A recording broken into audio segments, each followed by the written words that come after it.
آج کے جدید دور میں پوچھے جانے والے سوالات میں یہ مسئلہ ایک اہم مسئلہ ہے اور بہت سے لوگ پوچھتے ہیں کہ کیا میاں بیوی ایک ساتھ نہا سکتے ہیں یا نہاتے وقت ایک دوسرے کے ساتھ ہم بستری کر سکتے ہیں؟ اور سوال اکثر نوجوان لوگ کرتے ہیں، اسی لیے یہ سوال اس دور میں زیادہ اہم ہے کیونکہ آج کا دور جدید دور ہے جس کی وجہ سے ایسے سوالات سامنے آتے ہیں۔ دوستوں، یاد رہے کہ اس دور میں گناہ کرنے کے امکانات زیادہ ہیں، اس لیے یہ مسئلہ لوگوں کو معلوم ہونا چاہیے کیونکہ آج کے دور میں ایمان کو بچانا بہت مشکل ہو گیا ہے۔ پیارے دوستوں، ہمیں رسول پاک کی زندگی سے سب کچھ سیکھنے کو ملتا ہے۔ آپ کی زندگی ہمارے لیے بہترین نمونہ ہے، اس لیے ہمیں اس سوال کا جواب حضور پاک کی زندگی سے لینا چاہیے۔ اس بارے میں آپ نے کیا فرمایا کہ کیا میاں بیوی ایک ساتھ نہا سکتے ہیں اور نہاتے وقت جمع کر سکتے ہیں؟ اس سوال کے جواب میں ہم آپ کو مکمل تفصیل بتائیں گے۔ دوستوں، بحیثیت مسلمان ہمیں چاہیے کہ اپنی ازدواجی زندگی کو بھی دائرہ اسلام میں رہ کر گزاریں۔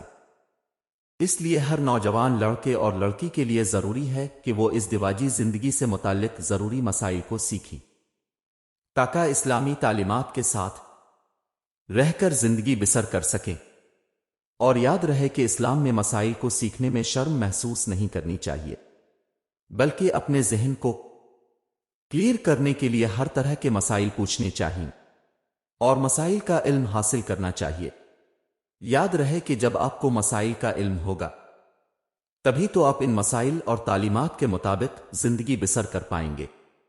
پیارے دوستو، یاد رہے کہ اسلام ایک مکمل ضابطہ حیات ہے اور زندگی کا کوئی پہلو بھی ایسا نہیں ہے کہ جس کے بارے میں ہمیں اسلام میں رہنمائی نہ ملتی ہو۔ دوستوں، ہم آپ کو ازدواجی زندگی کے چند مزید اہم مسائل بھی بتائیں گے جن کا جاننا ہر نوجوان کے لیے اور ہر شادی شدہ مرد اور عورت کے لیے ضروری ہے۔ لیکن پہلے آپ کو اس سوال کا جواب دیتے ہیں کہ کیا میاں بیوی نہاتے وقت جمع کر سکتے ہیں یا نہیں؟ دوستو، اس کا جواب ہے ہاں۔ ہاں، آپ کر سکتے ہیں۔ میاں بیوی ایک دوسرے کا راز اور ایک دوسرے کا لباس ہیں۔ اگر وہ ایسا کرنا چاہتے ہیں تو وہ کر سکتے ہیں، لیکن شریعت کی حدود سے کبھی تجاوز نہ کرنا، ورنہ گناہ کبیرہ ہوگا۔ رسول پاک نے فرمایا، تم اپنی بیوی کے سامنے 70 کھول سکتے ہو۔ اس سے یہ معلوم ہوا کہ دائرہ اسلام میں رہتے ہوئے آپ اپنی بیوی کے ساتھ کچھ بھی کر سکتے ہیں، لیکن شرم و حیا کے دائرے میں رہ کر، کیونکہ حیا مومن کا زیور ہے۔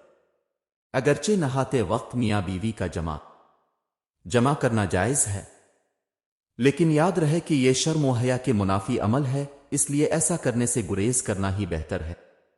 ہمیں رسول پاک کے احکامات کے مطابق زندگی گزارنی چاہیے، اور بعض لوگ اس بات کو جواز بناتے ہیں کہ خود حضور پاک نے بعض ازواج مطہرات رضی اللہ تعالیٰ عنہوں کے ساتھ ایک برتن میں ایک وقت میں غسل کیا، مگر یہ بات یاد رہے کہ یہ غسل اپنے برہنہ نہیں فرمایا، اور میاں بیوی کے ایک دوسرے کے سامنے برہنہ ہونے کو اسلام نے ناپسند فرمایا ہے۔ یاد رہے، اگرچہ تنہائی میں میاں بیوی کا ایک دوسرے کے سامنے 70 کھولنا جائز ہے، مگر شریعت میں بہت ناپسندیدہ ہے، بلکہ شریعت میں بوقت جمع بھی بالکل برہنہ ہونا ممنوع ہے۔ دوستوں، پہلے بھی ذکر ہو چکا کہ اسلام ہمیں برہنہ ہونے سے منع کرتا ہے، اور اس بارے میں ترمذی شریف کی یہ حدیث ملاحظہ فرمائیں کہ ابن عمر رضی اللہ تعالیٰ عنہ سے روایت ہے کہ رسول پاک نے فرمایا، برہنہ ہونے سے بچو، کیونکہ تمہارے ساتھ وہ فرشتے ہوتے ہیں جو جدا نہیں ہوتے مگر صرف پاخانے کے وقت اور اس وقت جب مرد اپنی عورت کے پاس جاتا ہے، لہذا ان سے حیا کرو اور ان کا اکرام کرو۔ پیارے دوستو، معلوم ہوا کہ مسلمان کو جائز کاموں میں بھی حیا کا حکم ہے، اور ایک وجہ یہ بھی بتا دی کہ انسان کے ساتھ چونکہ فرشتے موجود ہوتے ہیں تو ضروری ہے کہ وہ فرشتوں سے بھی حیا کرے۔ یاد رہے، آج کل سب سے زیادہ بری عادتیں جو عوام میں پائی جا رہی ہیں وہ فلموں کی وجہ سے ہیں۔ لوگ ہر طرح کی فلمز دیکھ کر غلط کاموں کو بڑے شوق سے انجام دے رہے ہیں اور اسے پیار محبت کا نام دے رہے ہیں کہیں نہ کہیں۔ یہی وجہ تھی کہ آقائے کریم نے تصویر کشی سے منع فرمایا تھا، لیکن افسوس کہ آج کل تصویر کشی عام ہو چکی ہے، اور یہی تصویر کشی بے حیائی کو عام کرنے کی بنیادی وجہ بھی ہے۔ آج میڈیا ہمارے نوجوان نسل کی جو کردار کشی کر رہا ہے اس سے کون واقف نہیں ہے؟ خدارا میڈیا کا غلط استعمال نہ کریں اور حیا کا دامن ہاتھ سے نہ جانے دیں، چاہے آپ جائز امور ہی میں کیوں نہ سر انجام دے رہے ہوں۔ اللہ تعالیٰ سے دعا ہے کہ اللہ ہمیں ان بری عادتوں سے بچائے، آمین سم آمین۔